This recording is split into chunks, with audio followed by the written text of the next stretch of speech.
To the deep dive. Today we're digging into SBUX, ticker SBUX. Yep. We've got some technical analysis based on the weekly charts. The idea is to, break down the signals, see what they might mean for the price without getting lost in all the jargon. Give you a shortcut, basically. Exactly. We're looking at the price action, the patterns, the volume, trying to read what the market's potentially signaling for SBUX. Okay, so first up, I see this big pattern, a falling wedge. Since July 2021. That's right. It's a long-term pattern. Think of it like the price action is getting squeezed. You see lower highs and lower lows over time, but they're converging. Converging. Okay, so it's like the swings are getting smaller. Sort of, yeah. And what's interesting about these falling wedges is they often suggest that the downward momentum is kind of running out of steam. They can sometimes lead to a bullish reversal. A move up, potentially. Got it.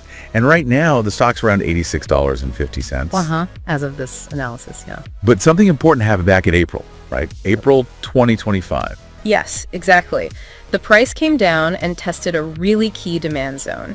That's just a price area where, historically, buyers have shown up in force and supported the price. Okay. The fact that it dipped to that level and found support again, that's pretty significant. And that test, it lined up with something else on the chart. It did. It happened right as the price also touched the lower trend line of that falling wedge pattern we were just talking about. Ah, okay. So double support, almost. Yeah. The historical buying zone and the bottom of this wedge pattern. You could definitely see it that way. When you get that kind of confluence testing, a known demand zone and the pattern's lower boundary, at the same time, it increases the probability that the price might reverse and head upwards from there. Right. So if it bounces from here, where might it be heading? What's the target?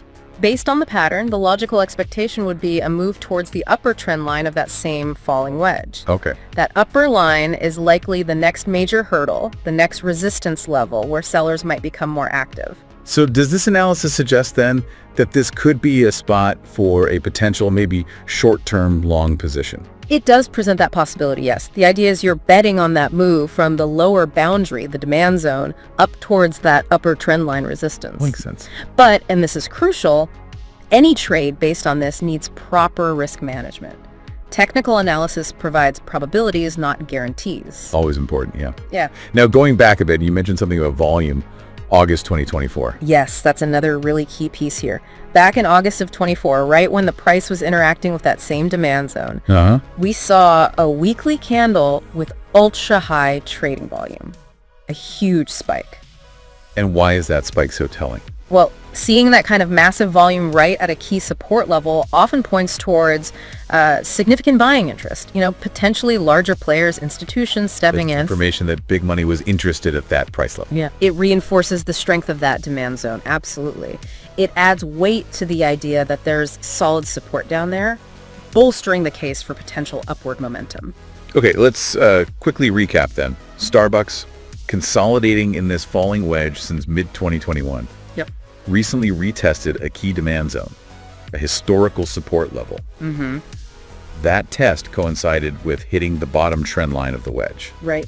And backing this up, there was a huge volume spike at that same demand zone last August, suggesting strong buying interest. You got it. So putting it all together, the technical picture seems to suggest a potential move higher towards the top of that wedge. That's what the analysis points towards, yeah. Yeah. Looking at these weekly chart signals, the pattern, the successful retest, the volume confirmation, it suggests a higher probability of bullish momentum in the near term. Interesting stuff from the charts. It definitely paints a picture of potential upside, which, makes you think. Beyond the charts, what fundamental factors for SBUX sales, new products, competition, the economy might actually support this technical view or perhaps challenge it in the coming months? Something to chew on. Thanks for walking us through that. My pleasure.